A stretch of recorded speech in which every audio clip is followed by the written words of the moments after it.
Nagbabago ang takbo ng panahon, nagbabago ang takbo ng buhay mo at buhay ko. Minsan nasa ibaba ka, minsan tataas ka. Nakakala mo, permanente ka na sa taas, biglang bumagsak ka.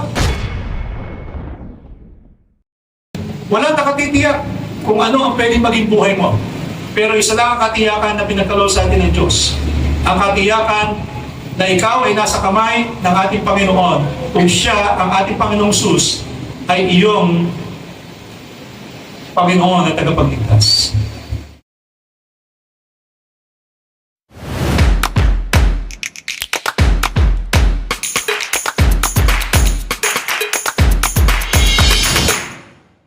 Yan yung pangalan na hindi dapat natin makalimutan. Kalimutan nyo na ang pangalan ng boyfriend ninyo.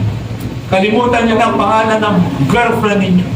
Kalimutan nyo na ang pangalan ng wife ninyo pag nagka-Alzheimer's kayo.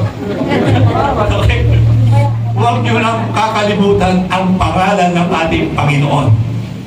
Kasi sabi nga, there is no other beautiful name than the name of Jesus. Tulad nga po na sinasabi ko po sa inyo, hindi po tayo lahat namumula at mamumula. Pero ang salita ng Panginoon ay napakaklaro na ipahayag sa atin kung ano yung mga magaganap sa hinaharap. Yan ang isang comfort natin. At lagi ko po sinasabi sa inyo, 1% na lang po ng Bible ang hindi pa na-fulfill. Yung 99% fulfilled na po yan. Yung 1% na yan, yan po yung prophecy. Yan yung sa Revelation. At napakasarap pag-aralan ito sapagkat hindi man tayo makakaranas ng dadanasin ng mga tao dyan. When I say hindi makakaranas, pag ikaw ay may relasyon na sa Panginoon, pag ikaw ay may pananampalataya na kay Kristo Jesus, pag ikaw ay na kay Kristo Jesus na, hindi ka na makakaranas nung tribulation period na prepare ng Panginoon para sa mga taong walang pananampalataya sa Kanya. Kasi darating ang araw na tayong mga Kristiyano at mananampalataya, maririnig at mapapakinggan natin ang trumpeta mula sa langit na nagsasabi sa atin, handa na kayo sapagkat nariyan na ang Panginoon ninyo na kukuha sa atin. Kaya darating yung time na yung mga na kay Kristo mawawala rito. Hindi natin alam kung kailan yan. Pwede mamaya, pwede ngayon, habang nagpipreach ako, pwede mag-rapture tayo. Para sa mga bago na hindi pa alam kung ano ibig sabihin ng rapture, para magkaroon kayo ng idea pag pinag-aralan natin ng Revelation. Ang ibig sabihin ng rapture, na yung mga Kristiyano, sila lamang yung makakarinig ng trumpeta ng langit na sinabi sa 1 Thessalonians. At pagkatapos niyan, in a twinkling of an eye, ang Panginoon, lahat ng namatay kay Kristo, na may pananampalataya sa Kanya, i-rapture niya yun. Ibig sabihin ng rapture, i-change niya yung katawan na ito. Kaya yung iba sa inyo, marahil, pag naiwan kayo dito, huwag na kayong magulat. Kung nawala man kami, kasi isa lang ibig sabihin niyan, kung kayo ay naiwan dito, hindi po na yung pananampalataya nyo kay Kristo Jesus. Ngayon, para hindi ninyo ma-experience yan, isa lamang ang sagot na binigay ng Bible. Ano yun?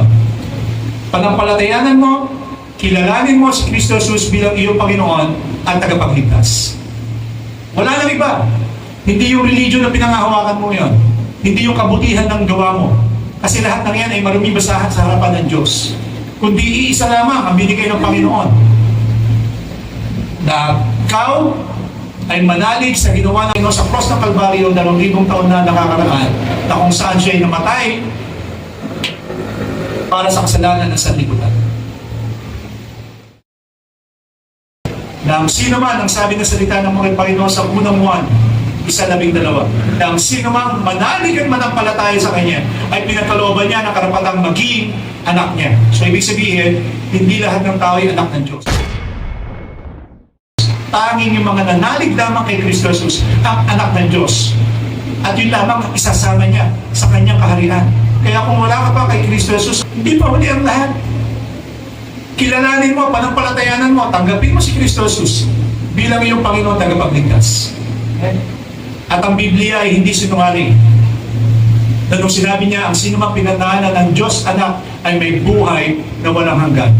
Sapagkat kung wala ang buhay na walang hanggan sa iyo, ang nasa iyo ay kamatayang walang hanggan.